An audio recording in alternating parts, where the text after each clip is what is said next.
नमस्कार, आप देख रहे हैं चैनल न्यूज जुनून सच दिखाने का। मैं हूं आपके साथ आशीष सिन्हा। हमारे खास शो प्राइम टाइम प्रहार में आपका बेहद स्वागत है। पश्चिम बंगाल विधानसभा चुनाव 2026 के एग्जिट पोल ने सियासी गलियारों में हलचल तेज कर दी है।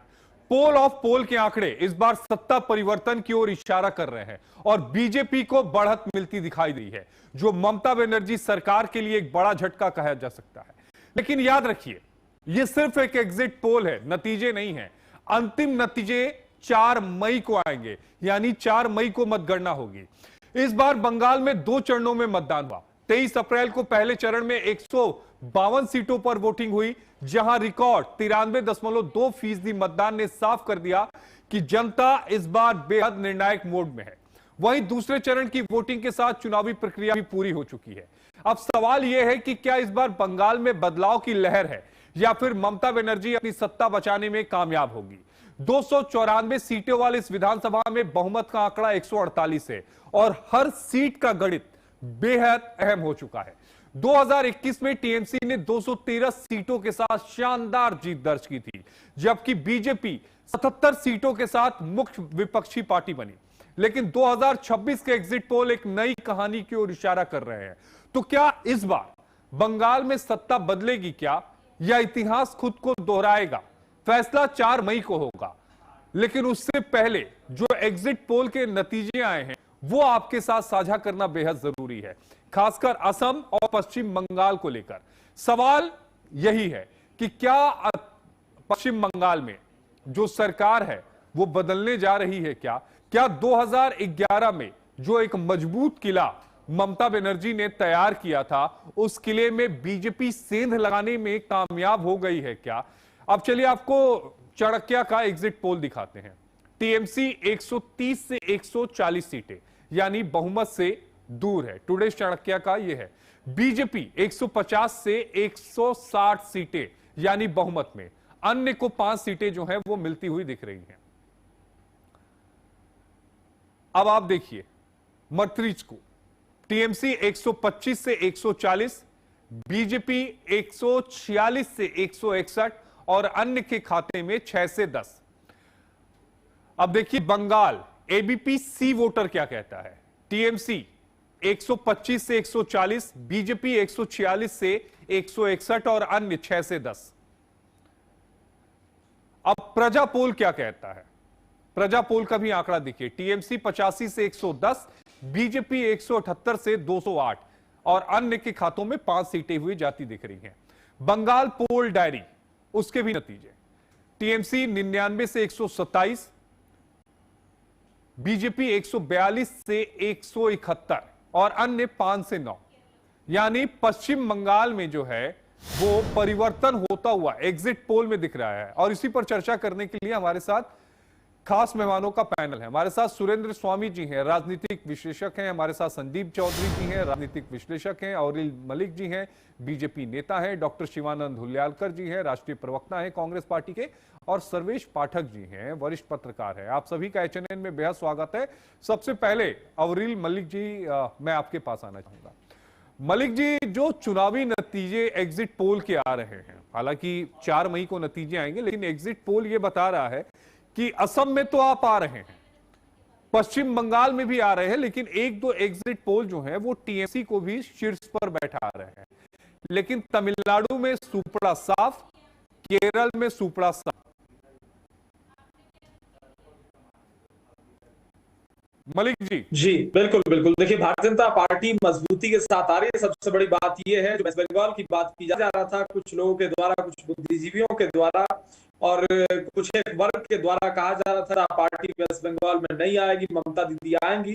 तो बिल्कुल स्पष्ट रूप से धरातल पर भारतीय जनता पार्टी आ रही है और निश्चित रूप से डंके की चोट पर भारतीय जनता पार्टी की मजबूत बहुमत वाली सरकार 100% बन रही है। इसमें कोई दुराय नहीं है। जमीनी स्तर पे भाजपा का भाग और पूर्ण रूप से भाजपा में माहौल था, पूर्ण रूप से एक तरीके से धरातल की अगर बात की जाए।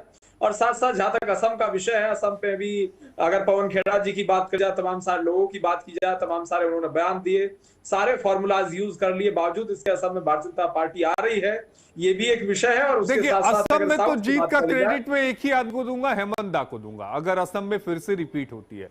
तो जितना मैंने चुनाव को देखा, जितना मैंने चुनाव को समझा, वो व्यक्ति अपने दम पर चुनाव लड़ रहा था और उसकी साख दांव पर थी। तो इतना क्रेडिट तो हेमंत दा को मिलना चाहिए।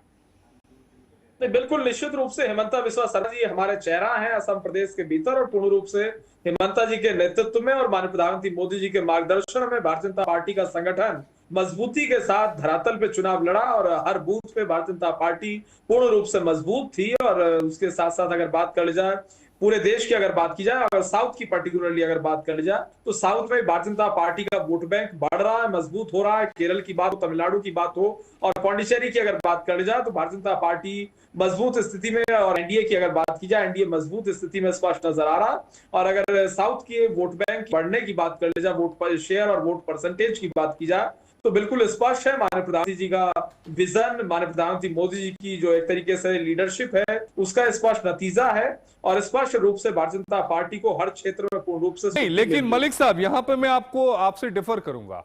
जो कामयाबी आपको नॉर्थ ईस्ट में मिल रही है, जो कामयाबी आपको उत्तर भारत में मिल रही है, वो दक्षिण भारत में दिख नहीं रही है। जी देखिए, पहले भी अगर तुलनात्मक अध्ययन कर लिया जाए, कंपैरेटिव स्टडी कर ली जाए, 2014 के पहले की भी अगर बात कर ली जाए, तो भारतीय जनता पार्टी की अगर बात की जाए, तो तब से अब तक किस प्रकार से vote share Bharatiya Janata party का मजबूती के साथ बढ़ा है।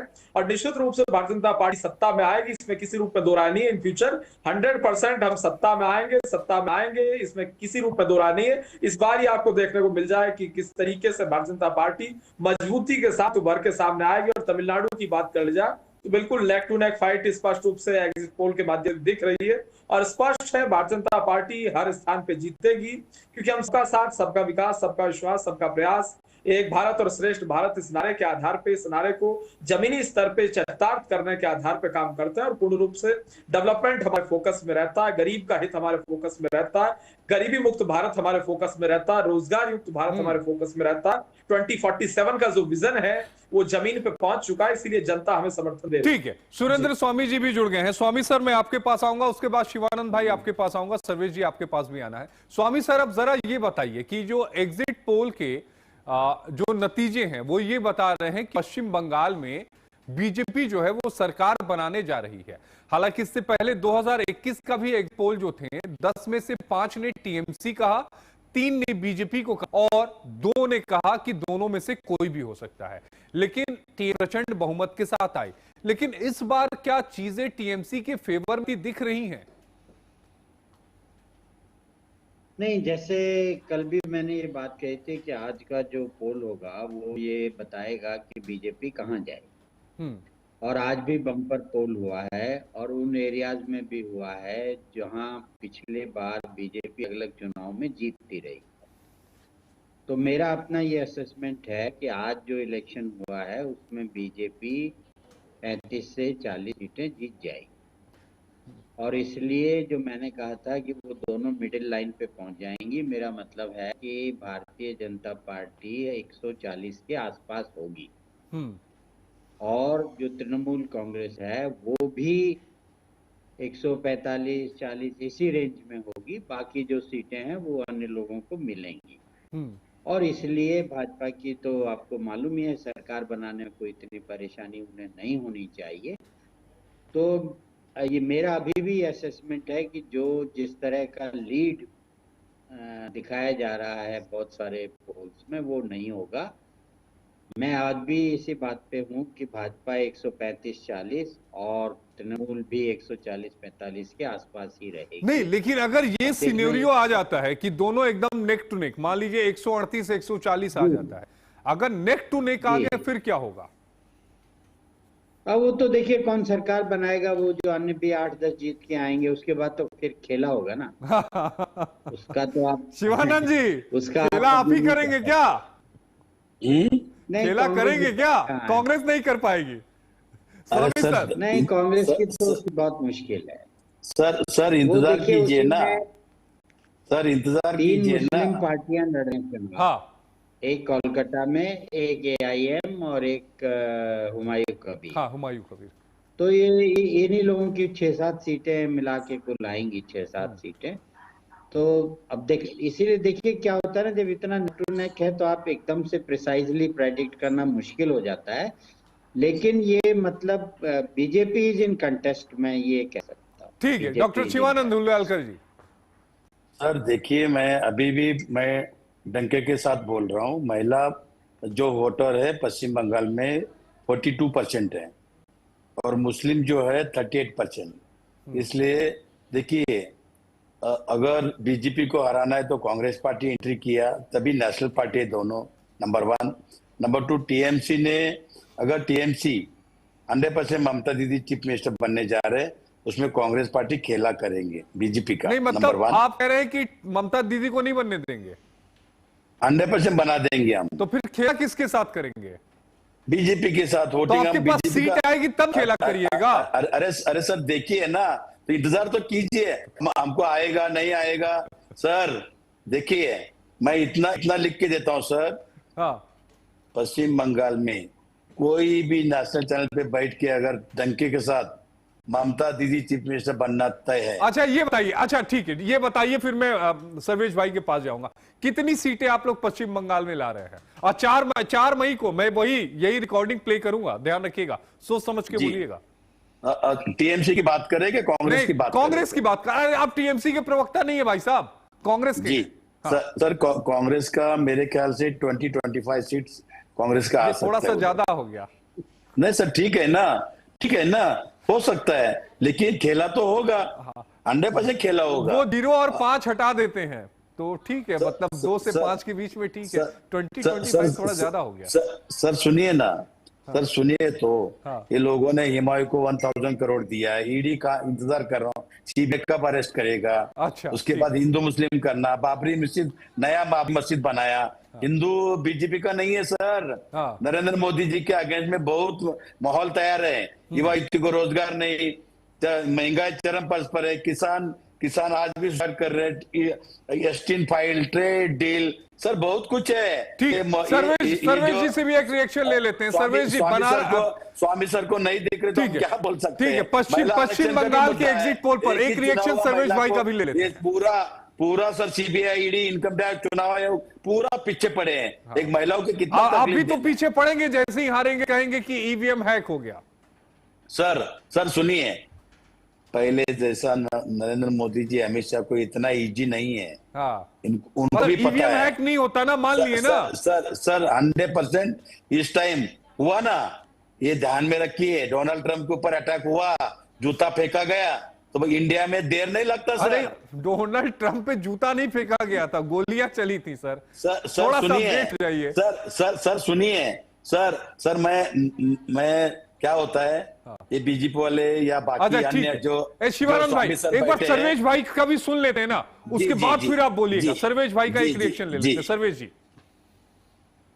देखिए, वो कहते हैं ना कि बेगानी की शादी में अब्दुल्ला दीवाना।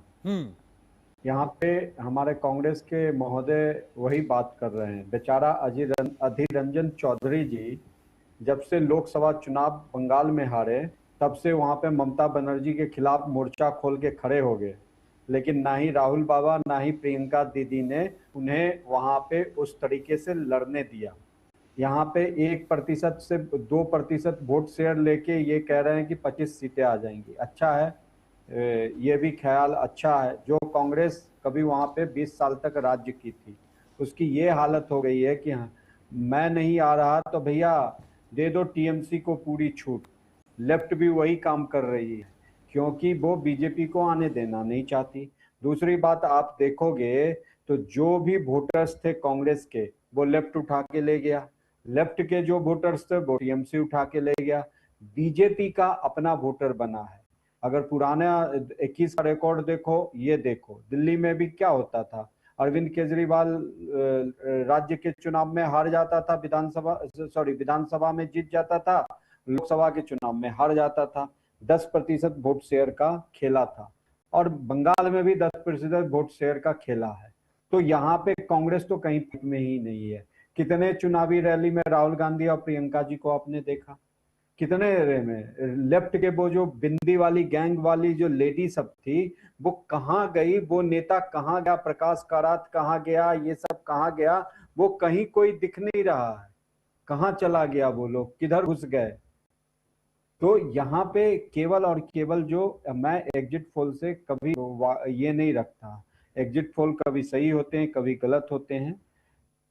बंगाल का जो ट्रेंड है, अगर कांग्रेस को हटाया लेफ्ट ने तो उस समय बम्पर वोटिंग हुई 70 के दशक में, 75 के आसपास या 76-77 कुछ ऐसा ही। जब ममता बनर्जी ने लेफ्ट को हटाया तो उस समय 84% बम्पर वोटिंग हुई।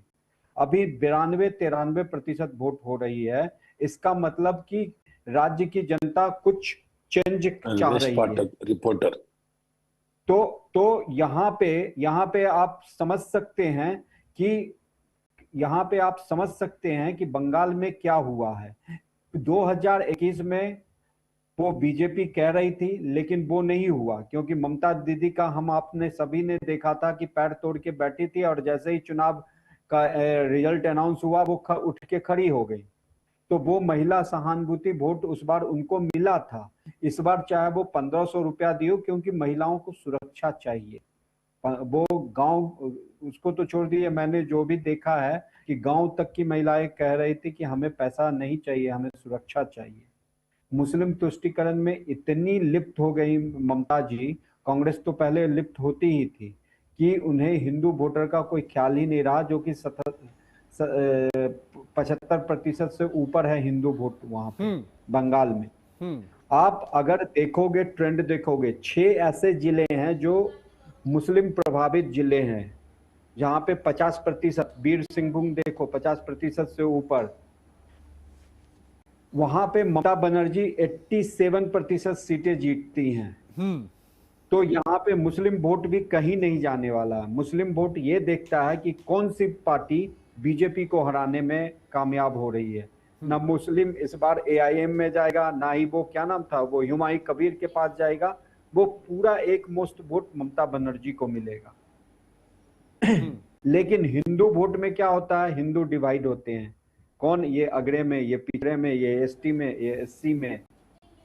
तो यहाँ पे जो लामबंद करने की कोशिश की गई हिंदू वोट को, चाहे वो योगी जी आए या पूरे बीजेपी की पूरी मशीनरी लगी, क्योंकि ग्राउंड पे वो फाइट कर रही थी। पुरानी जो स्ट्रेटेजी थी, 2021 की स्ट्रेटेजी हो या 2024 के लोकसभा की स्ट्रेटेजी हो, उससे अलग स्ट्रेटेजी बना के 2026 में वो लड़ रही थी। और ये रिजल्ट दिखा रहा है। देखिए, पहले एग्जिट पोल होता था, उसमें सैंपल साइज बहुत कम लेते थे, अब में बड़े बड़े सैंपल साइज लिया जा रहा है। तो कभी कभी एग्जिट पोल सही भी हो रहे हैं, लेकिन फिर भी मैं एग्जिट पोल के नतीजों में उतना विश्वास नहीं रखता।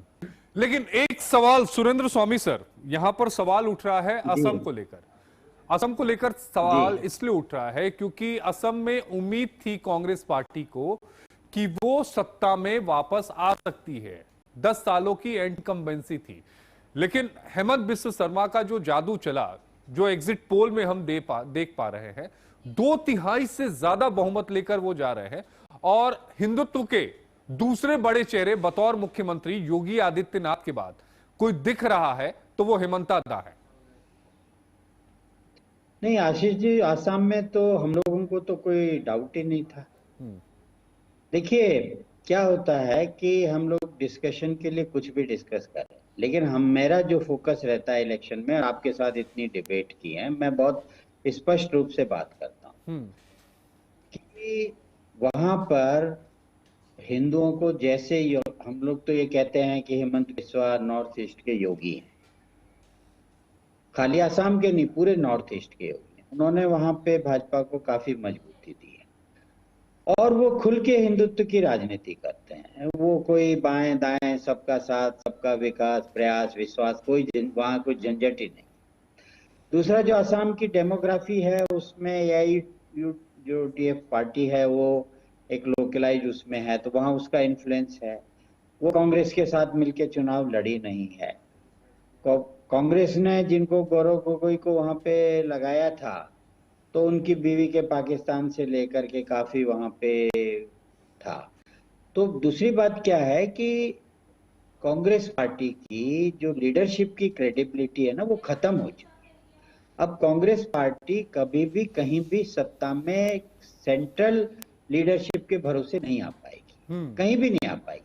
जहां पर भी ये सत्ता में आएगी वो लोकल रीजनल पॉलिटिक्स में जो उनका लीडर होगा उसकी वजह से आएगी, वो क्रेडिबिलिटी खत्म हो चुकी है।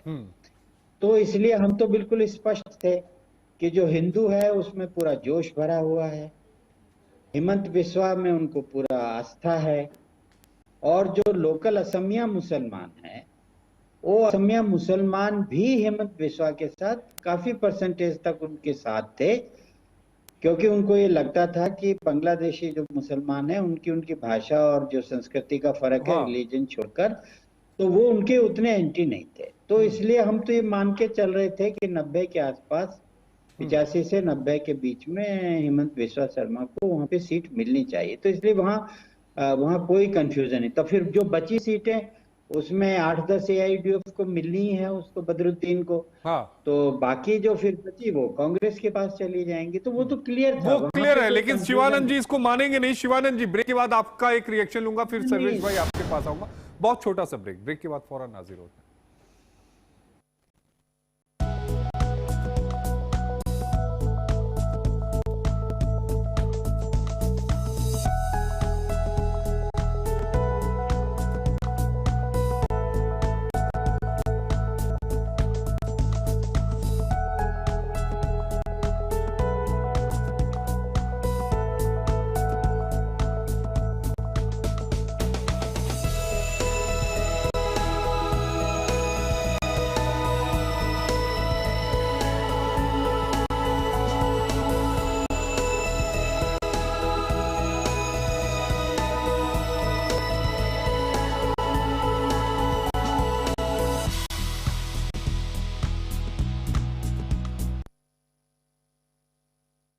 आइसक्रीम खाओगी? जंगल में आइसक्रीम मिलती है।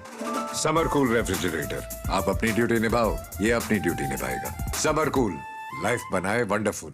गोल्डी हिंग का तड़का लगे तो सभी दबा के खाते हैं। गोल्डी हिंग, कण कण में जान।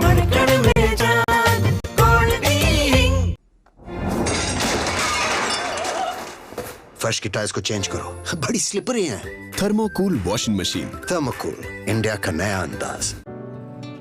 ये मेरी लाइफ का सबसे बेस्ट पल है। IVF से मुझे मिला खुद का बच्चा पाने का बेस्ट मौका। इंदिरा IVF की खास टेक्निक देती है आने वाले बच्चे को एक नेचुरल गर्भ जैसा वातावरण और बढ़ाती है खुशखबरी का मौका। इंदिरा IVF, खुशखबरी का बेस्ट मौका।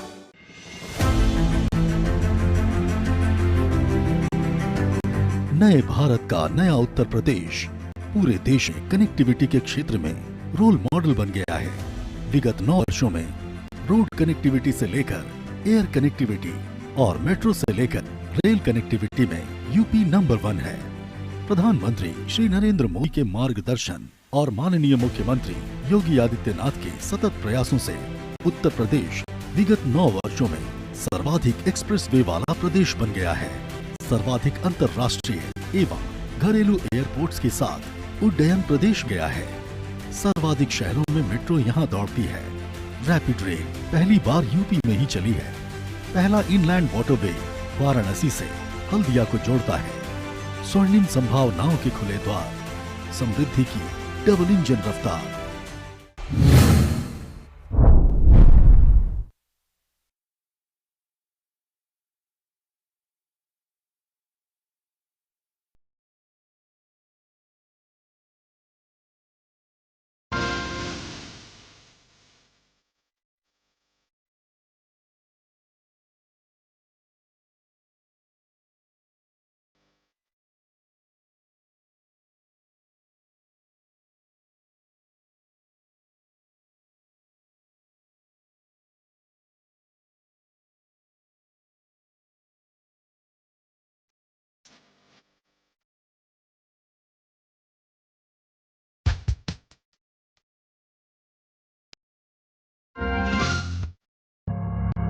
जब हर तरफ खबरों का शोर हो, जब सच और अफवाह में फर्क ना हो, तब एक चैनल उठता है सवालों की रोशनी लेकर, आपके हित की आवाज बनकर। HNN एचएनएन न्यूज, जुनून सच दिखाने का। जब सत्ता सवालों से कतराए,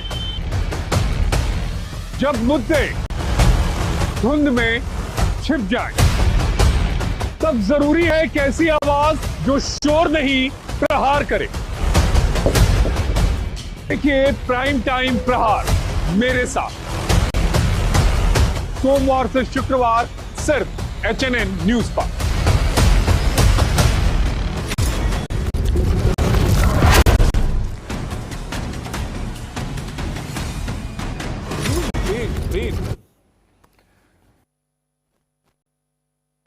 ब्रेक के बाद आपका स्वागत है। सीधे चलते अपने खास मेहमानों के पास। डॉक्टर शिवानंद हुल्यालकर जी, आपने स्वामी सर को सुना। स्वामी सर कह रहे हैं कि इसमें कोई इफ बट नहीं था। असम में हिमंता दाही आने वाले थे और एग्जिट पोल भी यही बता रहे हैं। देखिए आशीष सर, स्वामी सर जो है एस्ट्रोलॉजर नहीं है, और 4 मई तक स्वामी सर को डिबेट में लीजिए उस दिन। नहीं, वो तो रहेंगे और आपको तो मैं जरूर रखूंगा। और सर सुनिए सर, दूसरी बात बोलता हूँ। देखो, मैं मानता हूँ मेरे से सीनियर है, बहुत रिस्पेक्ट करता हूँ, लेकिन इसका मतलब हम लोग बैठे नेशनल चैनल पे, हमको कुछ नॉलेज नहीं, ऐसा नहीं है। नहीं शिवानंद भाई, ऐसा कौन कह रहा है? और सर सुनिए दूसरी बात, ये जो रिपोर्टर पाठक जी है, इनको फॉलोअर 330 है और वो हमको बता रहे कांग्रेस पार्टी क्या है। अच्छा, आपने फॉलोअर भी चेक कर लिया? अरे पाठक जी, ये ईडी सीबीआई की जरूरत नहीं है। सर हमको बता रहे हैं, कांग्रेस पार्टी को बता रहे ये पाठक जी। दूसरी बात सर, देखिए पाठक बोले तो अभी आम आदमी पार्टी के पाठक भी गए उधर गुजरात वॉशिंग मशीन में। ये भी गुजरात वॉशिंग मशीन, अच्छा है। हाँ, और सर दूसरी बात, कितना भी कुछ भी बोलने दो, कोई बात नहीं, थोड़ा इंतजार कीजिए। नरेंद्र मोदी फेल्यूर है, नरेंद्र मोदी जल्द से जल्द उनको रिजाइन देना तय है। अरे क्यों रिजाइन देंगे? 2029 तक सत्ता में है। सर सुनिए, बीजेपी में आरएसएस, मैं पुणे से, महाराष्ट्र से आता हूँ। मैं जानता हूँ आप पुणे से। सर आरएसएस भी मेरे बहुत कुछ रिलेटिव है, पूरा जानकारी मेरे पास, चिट्टा आ गए। 100% इनको हटा के दूसरा किसी को भी बनाओ। अगर इतना महिला प्राइम मिनिस्टर बना तो रिकॉर्ड ब्रेक होगा। लेकिन ये लोग करेंगे नहीं, क्योंकि आरएसएस में ये स्वामी सर और पाठक जी को पूछना चाहता हूँ, आरएसएस में एक भी महिला नहीं है। अरे आरएसएस कहां से आ गया बीच में? एग्जिट पोल पर बात करें, आप आरएसएस लेकर आ जाएंगे। और सर सुनिए, मेरा प्रेडिक्शन ये है कि अगले 5 साल में आरएसएस खत्म हो जाएगा। लीजिए, मेरा प्रेडिक्शन ये है कि अगले 5 साल में आरएसएस खत्म हो जाएगा। सर ऐसा बोल के ही नड्डा जी ने बोला, उसके बाद मोदी का क्या हाल हो गया आपको पता है। तो आप कांग्रेस और एक पार्टी के एंगल से मत देखिए। और मैं मोदी जी पे कुछ कहना नहीं चाहता, लेकिन मैं आपकी बात से सहमत हूं कि 2027 में नया प्रधानमंत्री देश को मिल सकता है। लेकिन आज का विषय वो नहीं है। आज का विषय ये है सर सुनिए, आसाम में जो चुनाव हुए हैं, सर सुनिए तो देखिए, आसाम में लॉ एंड ऑर्डर कर रहा हूँ। केरल में यूडीएफ की सरकार नहीं बन पाएगी। लीजिए, अरे बाप रे, स्वामी सर ने क्या बोल दिया? अरे एक तो बन रही थी, वो भी चला गया। सर सुनिए, सर सुनिए तो कारण मैं बताता हूँ आपको। जी प्लीज सर, उसका कारण बताता हूँ। देखिए, यूडीएफ में जो वोट कटाई होगा वो बीजेपी करेगी। बीजेपी की अच्छी परफॉर्मेंस है इस इलेक्शन में। तो जितना बीजेपी वोट खींचेगी उतना ही यूडीएफ का वोट खत्म होगा, और इसका सीधा फायदा एलडीएफ को मिलेगा। यस, यही मैं आपसे कह रहा हूँ। सर सुनिए, स्वामी सर आरएसएस केरल और तमिलनाडु में बहुत कुछ तमाशा किया, लेकिन कुछ हुआ नहीं है। नंबर 1, केरल जीतने जा रहे हैं, आसाम भी कांग्रेस जीतने जा रहे हैं, ये लिख के रखिए स्वामी सर। आसाम भी जीतने जा रहे हैं, ठीक है। और ममता दीदी पश्चिम बंगाल में, चलिए ये भी बोलता हूँ स्वामी सर, पश्चिम बंगाल में भी ममता दीदी चीफ मिनिस्टर बनेगी, क्योंकि इतना वोटिंग हुआ है ना आशीष सर, 92%। पहली बार रिकॉर्ड ब्रेक हुआ है, रिकॉर्ड ब्रेक वोटिंग हुआ है। क्यों हुआ है? इन्होंने योगी आदित्यनाथ जी वहां के दबंग सिंघम आईपीएस ऑफिसर को लाया, टीएमसी को जो नेता है, कोई कार्यकर्ता, उनको डराना धमकाना जिस तरह से किया, हाँ। पूरी तरह से अच्छा ठीक है, सर्वेश पाठक जी को भी एक बार सुन लेते हैं ना। सर्वेश जी, असम को लेकर रखिएगा बात। देखिए, असम से पहले कांग्रेस के प्रवक्ता ने मुझ पे कटाक्ष किया था। हाँ, उसका जवाब दे दीजिए प्लीज। इन्होंने बीजेपी पे किया था और हंसा था कि 2 MP लेके क्या होंगे। आज क्या है स्थिति, 21 राज्यों में ठीक है ना। अरे कोई बात नहीं, अरे अपोजिशन जिंदा रखते हैं हम, कांग्रेस पार्टी है तभी तो जिंदा है। अरे हमने, देखिए हम थे तभी। आप अगर दम है, नरेंद्र मोदी, अमित शाह, यूपीए का भी देखिए, एनडीए का भी देखिए, सीबीआई, ईडी, इनकम टैक्स, बड़े बड़े कार्यालय। अरे सुन लीजिए ना शिवानंद भाई, सर्वेश जी को सुन लीजिए, फिर जवाब देने के लिए मैं आपको मौका दूंगा। सुन लीजिए। डिबेट में मैंने आपको सुना, आप मुझे सुनिए। ऐसे डिबेट नहीं होता, चिल्लम चिल्ली करके डिबेट नहीं होता है। नहीं, आपकी सर्टिफिकेट की मेरे को जरूरत नहीं मिस्टर पाठक, आपकी सर्टिफिकेट जरूरत नहीं है। पड़ेगा। पूरे देश ने नकार दिया है आपको, पूरे देश ने नकार दिया है। जो ममता बनर्जी बंगाल में घुसने नहीं देती है, उसकी सरकार बना रहे हो। वो क्या कहती है कि बेगानी की शादी में अब्दुल्ला दीवाना, आपके जैसे बेगानी की शादी में अब्दुल्ला दीवाना बंगाल में कह रहे हो कि ममता बनर्जी की सरकार बनी। समझे? आशीष, देखो आशीष सर ने बुलाया, मैं आशीष सर का इस पे आगू आ रही हूँ। आप कौन हो? अरे मेरी बात है, मैं बात रखूंगा। अरे मेरी पार्टी है, मेरी पार्टी के बारे में, कांग्रेस पार्टी के बारे में मैं बात रखूंगा। वो 2 लोग थे, 2 लोग हैं, तो अपने समय में रखो ना, मेरे समय में क्यों रख रहे हो? नहीं, हुआ प्रोसेस होती है। आप मेरे को नहीं बोले, मैं बात रख सकता हूँ। अगर आप बैठ के नेशनल चैनल पे झूठ बोल रहे हैं, मैं बात रखूंगा। झूठ क्या? आप मेरे को नहीं पूछ सकते, मैंने आपको पूछ के थोड़े आया हूँ। ऐसे पाठक बहुत देखा मैंने, समझे?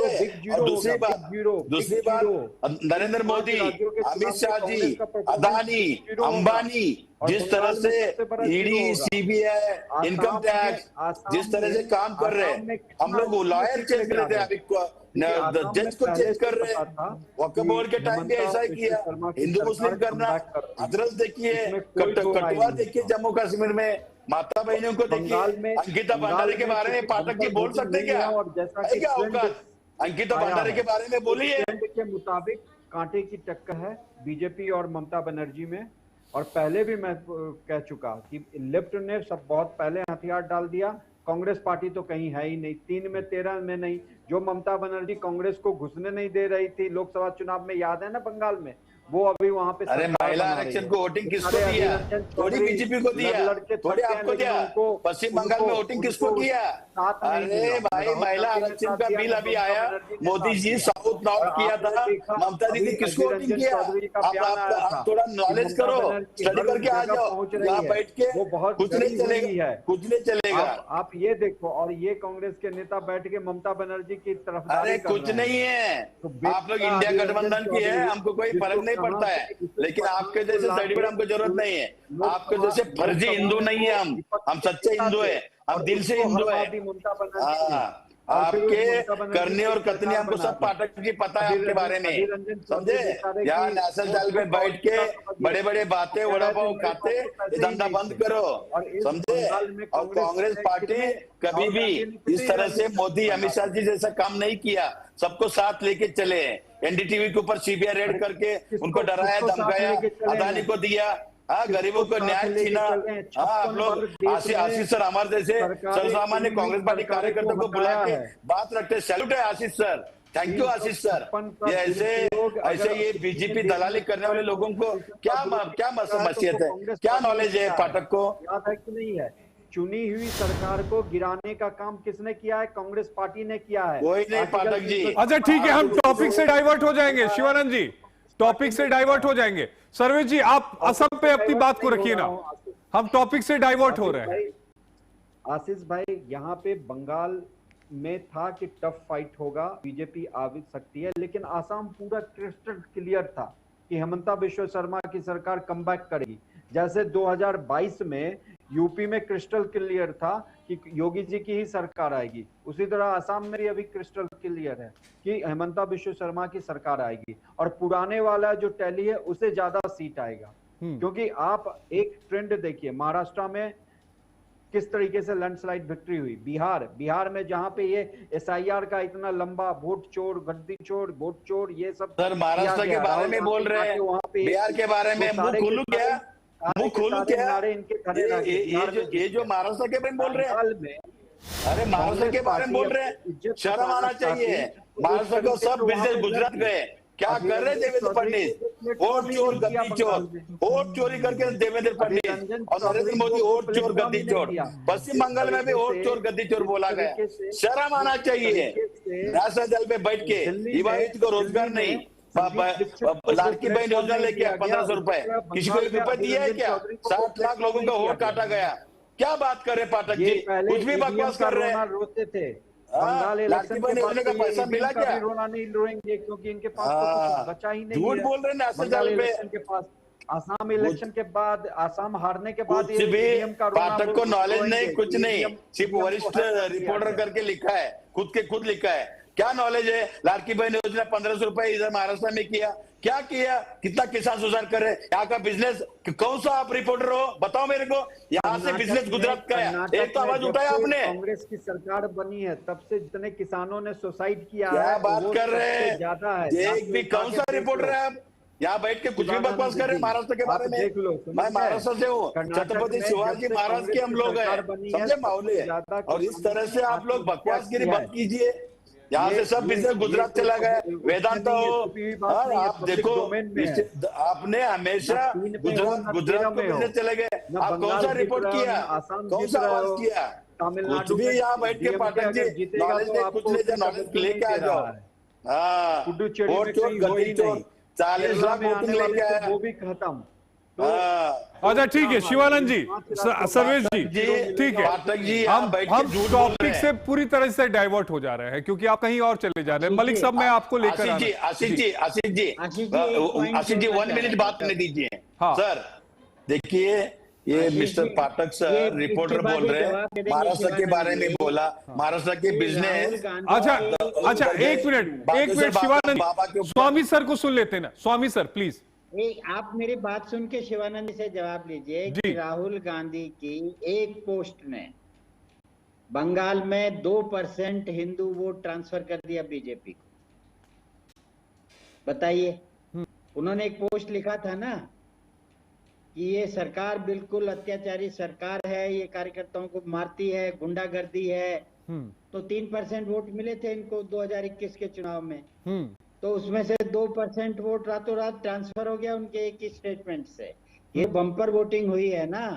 कांग्रेस का हिंदू भी दब के बीजेपी को दिया है कि खुद राहुल गांधी कह रहे हैं कि ये टीएमसी नहीं भाई, टीएमसी नहीं, ये तो बहुत अत्याचारी है, ये मारेगी लोगों को। उनका तो कार्यकर्ता मारा गया ना। डॉक्टर शिवानंद जी जवाब दीजिएगा, आज स्वामी सर जो कह रहे हैं।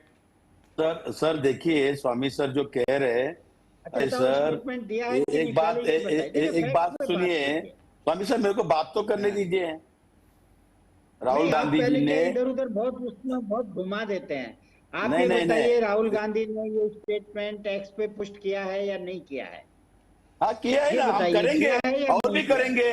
और थोड़ी हिंदू वोट जाएगा, किधर नहीं जाएगा, ये सब बकवास है। कोई नहीं है ना, नरेंद्र मोदी अमित शाह उधर घूमने आते हैं पश्चिम बंगाल में, कोई डेवलपमेंट नहीं है। आप रिजल्ट देखिए ना, आप रिजल्ट देखिए ना, मालूम होगा। भाजपा को जिताना है, हिंदुओं को जिताना है, बस यही खेल है। आशीष सर मेरा जवाब का आंसर मैं स्वामी सर से अपेक्षा करता हूँ। अगर नरेंद्र मोदी, अमित शाह, अली बाबा 40 चोर पार्टी, अरे कहाँ से अली बाबा 40 चोर पे हैं? यहाँ ध्रुवीकरण हो गया, आप अली बाबा 40 चोर पे रह गए। सर सुनिए, 5 लाख CIF का केंद्रीय क्यों मंगाए, क्यों बुलाए गए, क्यों डर गए बताइए स्वामी सर। क्यों 1000 करोड़ हिमायत को दिया नहीं, क्यों ईडी सीबीआई? आप भी बोलते हो कि मैं एक ऑफिसर था, ईडी सीबीआई कब भेज रहे हैं? 1000 करोड़ का वीडियो मेरे पास हिमायत को दिया था, वो नहीं है? ये क्या चीज है आशीष जी? 22 लाख क्या बताइए? नहीं ये बताइए ना, 1000 करोड़ जो दिया था। देखिए क्या बोल रहे हैं आप? देखिए 1000। अरे शिवानंद जी आप फंसते चले जाएंगे। कोई फंसने वाला नहीं है। 1000 करोड़ बीजेपी ने हुमायूं को फंड दिया है, उसके ऊपर वीडियो वायरल हो गया है। इस वजह से बीजेपी वहां बनेगा नहीं। वो लोग करने और कतनी किया था, मुस्लिम वोट बाइफर्केशन करने का प्रयास किया, हिंदू मुस्लिम करने का प्रयास किया। बीजेपी आरएसएस हमेशा हिंदू मुस्लिम करना, भाईचारा पे झगड़ा लगाना, यही धंधा है। देश और भी है, कोई डेवलपमेंट नहीं, विकास नहीं, कोई आज पश्चिम बंगाल को मैं स्वामी सर को पूछना चाहता हूँ, या मेरे मित्र। अच्छा ठीक है, अरे ठीक है, रुक जाइए ना, रुक जाइए स्वामी सर, एक सवाल का जवाब दीजिए, फिर मैं मलिक जी के पास जाऊंगा। अधीर रंजन चौधरी ने मेहनत की और अधीर रंजन चौधरी अपने गढ़ को बचाने के लिए लगे रहे, लेकिन कांग्रेस के शीर्ष नेताओं का साथ उन्हें नहीं मिला और इस बात की उनको पीड़ा भी थी कि जितना फोकस कांग्रेस के बड़े नेता केरल में कर रहे हैं, उनको पश्चिम बंगाल में भी करना चाहिए। वो नहीं करेंगे, वो नहीं करेंगे, क्योंकि देखिए फिर अब वो डिस्कशन दूसरी तरफ चला जाएगा। मैं शिवानंद जी को ये कह रहा हूं कि ये 22 लाख जो कह रहे थे ना, 22 लाख लाया, क्या लाया 22 लाख? कौन सा 22 लाख बोले ना? नहीं 1000 करोड़, 1000 करोड़ हुमायूं को पैसा दिया। ईडी सीबीआई कब आएगा? अमित शाह जी 3000 करोड़ लेके आया, उधर सीबीआई ईडी कब आएगा? और ये तीन बंदर ज्ञानेश कुमार गुप्ता, डॉक्टर संधू, डॉक्टर जोशी जी क्या कर रहे थे? कौन सा बीजेपी के कार्यकर्ता के ऊपर एफआईआर किया? कौन सा एक्शन लिया? बताइए। आज देखिए पश्चिम बंगाल में आईएएस आईपीएस का 493 आईएएस आईपीएस का तबादला कर दिया। जी आप ये नहीं किया सर, बताइए ना। हुमायूं कबीर को भाजपा ने 1000 करोड़ रुपया दिया ममता को हराने और मुसलमान वोट काटने के लिए, तो उससे हिंदू खुश है? वो तो चाहता है कि ममता किसी तरीके से हारे, किसी तरह से मुसलमानों का नहीं होगा, उससे वही सफल नहीं। अच्छा ठीक है शिवानंद जी, स्वामी सर जल्दी से एक सवाल का जवाब दीजिए, क्या पश्चिम बंगाल में ध्रुवीकरण हुआ क्या? नहीं, देखिए पश्चिम बंगाल में कंसोलिडेशन हुआ। अच्छा, ध्रुवीकरण तो वहां पहले ही हुआ है। मुसलमान चला गया है छोड़ के, तो आप ध्रुवीकरण किसको कहते हैं? भाई जो मुसलमान है उसका ध्रुवीकरण हुआ, वो सारा भाजपा से दूर चला गया। जो हिंदू था वो कंसोलिडेट हुआ। देखिए मैं फिर आपसे कह रहा हूँ, कल भी मैंने कहा था, आज भी सबने कहा है, देखिए भाजपा नहीं लड़ा है, ये चुनाव हिंदुओं ने खुद लड़ा है। वो मुसलमानी ऑपरेशन से, अरे ममता दीदी खुद पंडित है, ब्राह्मण है, क्या बोल रहे सर, क्या बोल रहे हैं? राहुल गांधी पंडित है, ब्राह्मण है, मैं ब्राह्मण हूँ। नहीं, कोई हिंदू बीजेपी का नहीं है। ममता दीदी पर ब्राह्मण है, राहुल गांधी जी ब्राह्मण पंडित है, मैं खुद पंडित हूँ। क्या बोल रहे हैं यहाँ बैठ के? झूठ, अरे कुछ भी। बीजेपी कभी हिंदू नहीं है, कोई हिंदू से लेना देना नहीं है। बीप का राम के नाम पे गाय का चंदा लिया। अच्छा ठीक है मलिक साहब एक रिएक्शन आपका भी, मैं पढ़ आ रहा हूँ आप सर्वेश भाई आपके पास। मलिक साहब प्लीज एक रिएक्शन आपका। जी देखिए, जहां तक विषय शिवानंद जी का, तो शिवानंद जी ने क्या कहा, वो शिवानंद जी कांग्रेस का विषय रख रहे हैं। अब जनता तय करेगी, पब्लिक डिसाइड कर रही है और बिल्कुल स्पष्ट है। जहां तक विषय बंगाल का, तो बंगाल में भारतीय जनता पार्टी जीत रही है और पूर्ण बहुमत की सरकार बीजेपी की बन रही है। और जहां तक विषय है शिवानंद जी की बात का, मैं समझता हूँ शिवानंद जी की पार्टी टीएमसी के खिलाफ चुनाव लड़ रही है। अब लेकिन शिवानंद जी टीएमसी के खिलाफ ना बोलकर भारतीय जनता पार्टी के खिलाफ बोल रहे हैं, तो बंगाल की जनता डिसाइड करेगी, वहां के लोग डिसाइड करेंगे। और इस चीज को देखना बहुत आवश्यक है। अधीर रंजन चौधरी जी बहुत अच्छे नेता है, बहुत वरिष्ठ नेता है, लीडर ऑपोजिशन रहे। और अधीर रंजन चौधरी जी की अगर बात कर ली जाए, तो ममता दीदी के खिलाफ हमेशा बोलते रहे और बोलते रहेंगे। उस आधार पर अगर बात कर ली जाए, तो निश्चित रूप से शिवानंद जी को, अधीर रंजन चौधरी जी का कुछ ख्याल इसमें रखना चाहिए वैचारिक रूप से। और जहां तक भारतीय जनता पार्टी का, तो हम अपनी पॉलिसी के आधार पर चलने वाले लोग हैं और पूर्ण रूप से हमारी स्पष्ट नीति है कि बंगाल में परिवर्तन आए और बंगाल का विकास हो, गरीब का विकास हो, किसान का विकास हो, रोजगार मिले और शिक्षा व्यवस्था अच्छी हो, स्वास्थ्य व्यवस्था अच्छी हो, अच्छे हॉस्पिटल हो, अच्छी यूनिवर्सिटीज हो, अच्छा एजुकेशन हब वेस्ट बंगाल हो। तो उसके आधार पर निश्चित रूप से हमने चुनाव लड़ा है। ठीक है, तो डेवलपमेंट को फोकस करते हुए हम आगे बढ़ने वाले लोग। ठीक है सर्वेश पाठक जी, आप कुछ कह रहे थे। मैं कह रहा था, अभी इन्होंने कहा कि राहुल गांधी ब्राह्मण है, जिसके दादा पुणे के कब्र में लेटे हो और माँ क्रिश्चियन हो, वो ब्राह्मण कैसे हो गया, मुझे आज तक हमारे देश के लोगों को ये पता नहीं है। पारसी थे दादाजी, पिताजी की तो वही होगी, माँ हुई क्रिश्चियन, और वो अपना धर्म क्या लिखते हैं, क्रिश्चियन लिखते हैं राहुल गांधी जी, और इनको ये ब्राह्मण बता रहे हैं। तो ये छोड़िए, ये बोल रहे थे तब मैंने बोला। देखिए यहाँ पे जो आशीष जी हाँ ठीक है, रिबल्टल कर लीजिए। हाँ बोलिए बोल लीजिए। अगर पाठक जी के मैं पीछे पड़ा ना, इनका डीएनए सर्टिफिकेट 10 मिनट में दे दूंगा। अरे ठीक है, लेकिन वो तो राहुल गांधी का निकाल दिए। राहुल गांधी जी के दादाजी, परदादाजी, माताजी, मत जाइए, हिम्मत मत कीजिए। जितना बोल रहे उतना ही पश्चिम बंगाल का बात कीजिए मिस्टर पाठक। अच्छा वो गलत बोल रहे हैं क्या शिवानंद जी, वो गलत बोल रहे हैं क्या? आशीष सर आशीष सर, अरे मैं पूछ रहा हूँ, मैं भी समझ रहा हूँ, क्या वो गलत बोल रहे हैं क्या? 100% पर्सनल जा रहे हैं, 100% अरे बोल रहे हैं। मैं आपसे क्या पूछ रहा हूँ, क्या पाठक जी ने कुछ गलत बोला क्या? 100% गलत जा रहे हैं। नहीं गलत तो जा रहे हैं, लेकिन क्या गलत बोला क्या? मैं आज अभी भी आशीष सर बोल रहा हूँ, वो गलत कर रहे हैं। अगर मैं पाठक जी का पूरा कुंडली दिखा दिया ना, फिर पाठक कभी चैनल पे नहीं आएंगे मेरे पास। मैं निकाल इतना लिया। काहे गुस्सा? अच्छा उन्होंने कुछ गलत बोला हो तो बोलिए, कुछ गलत है क्या? जो इतिहास स्वामी जी भी जानते होंगे, मलिक साहब भी जानते होंगे। सर सुनिए, बीजेपी के नेता ने कैसा निष्पक्ष उनका राय रखा, एक रिस्पेक्ट रखा सामने वाले का। ये पाठक जी या स्वामी सर एक रिस्पेक्ट करता हूँ, लेकिन जो पाठक जी जो पर्सनल उनकी माँ उनके पुणे में वो क्या कहे थे राहुल गांधी जी का, ये जरा थोड़ा पर्सनल नहीं हो रहे क्या? अगर मैं पर्सनल गया ना, पाठक जी कोई चैनल पे नहीं रहेंगे, याद रखिए। और पाठक जी का पूरा मेरे पास है, अभी है। लेकिन अभी तो आप 10 दिन का समय मांग रहे थे, कह रहे थे कि 10 दिन का समय चाहिए, अब कह रहे हैं अभी आ गया। मैं 10 दिन नहीं, मतलब ईडी सीबीआई से भी तेज है क्या आपके पास कोई एजेंसी? सर सुनिए, मैंने 10 मिनट बोला है, 10 दिन नहीं बोला। आपका गलत फहमी हुआ। लेकिन अभी तो 1 मिनट हुआ होगा सर, मैं इसीलिए कह रहा हूँ। सर क्या ईडी सीबीआई से भी तेज एजेंसी है क्या हायर कर लिया?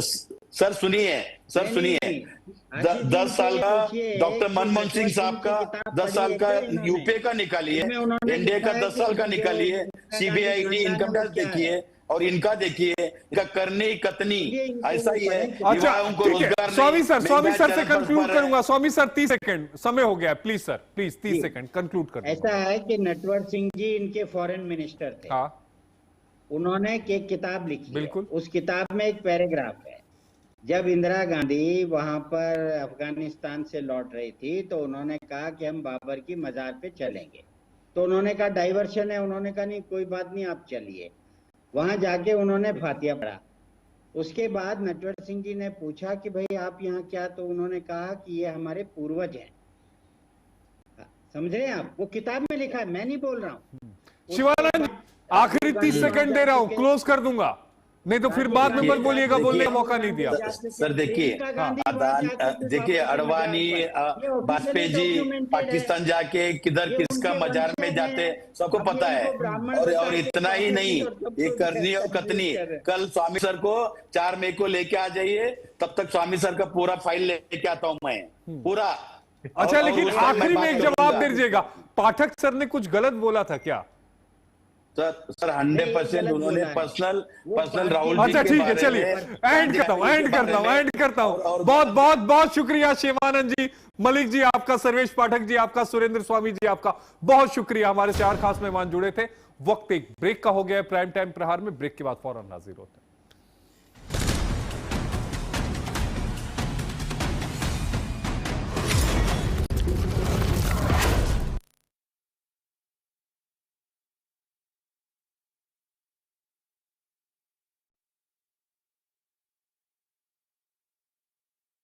आइसक्रीम खाओगी? जंगल में आइसक्रीम मिलती है। समर कूल रेफ्रिजरेटर, आप अपनी ड्यूटी निभाओ, ये अपनी ड्यूटी निभाएगा। समर कूल, लाइफ बनाए वंडरफुल। गोल्डी हिंग का तड़का लगे तो सभी दबा के खाते हैं। गोल्डी हिंग, कण कण में जान।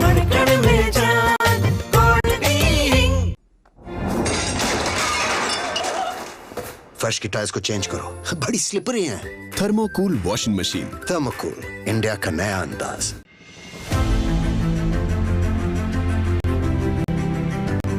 नए भारत का नया उत्तर प्रदेश पूरे देश कनेक्टिविटी के क्षेत्र में रोल मॉडल बन गया है। विगत 9 वर्षों में रोड कनेक्टिविटी से लेकर एयर कनेक्टिविटी और मेट्रो से लेकर रेल कनेक्टिविटी में यूपी नंबर 1 है। प्रधानमंत्री श्री नरेंद्र मोदी के मार्गदर्शन और माननीय मुख्यमंत्री योगी आदित्यनाथ के सतत प्रयासों से उत्तर प्रदेश विगत 9 वर्षों में सर्वाधिक एक्सप्रेस वे वाला प्रदेश बन गया है। सर्वाधिक अंतर्राष्ट्रीय एवं घरेलू एयरपोर्ट्स के साथ उड्डयन प्रदेश बन गया है। सर्वाधिक शहरों में मेट्रो यहाँ दौड़ती है। रैपिड रेल पहली बार यूपी में ही चली है। पहला इनलैंड वाटरवे वाराणसी से हल्दिया को जोड़ता है। स्वर्णिम संभावनाओं के खुले द्वार, समृद्धि की डबल इंजन रफ्तार।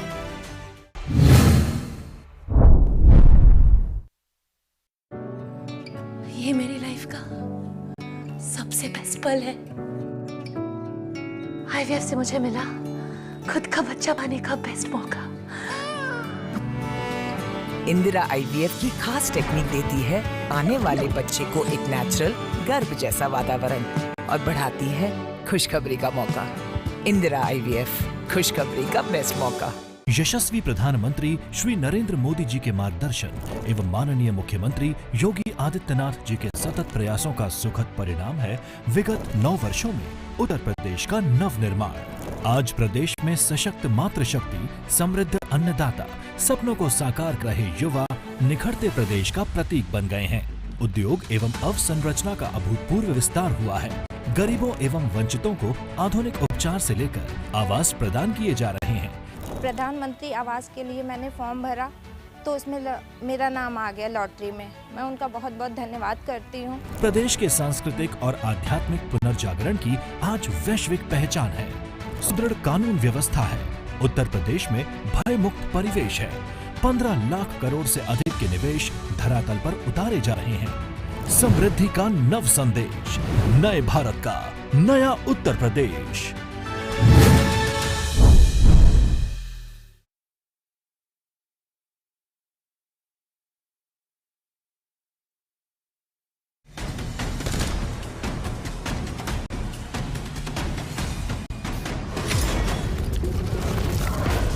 ब्रेक के बाद आपका स्वागत है। चलते चलते आज का विचार।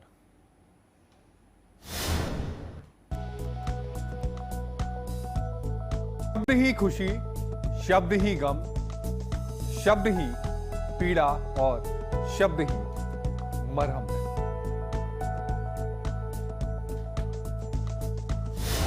प्राइम टाइम प्रहार में आपके लिए आज के लिए इतना ही। आप देखते रहिए एचएनएन न्यूज, जुनून सच दिखाने का। रात 9 बजे आपसे फिर रूबरू होगा किसी नए विषय के साथ। तब तक मुझे दीजिए इजाजत। नमस्कार, शुभ रात्रि।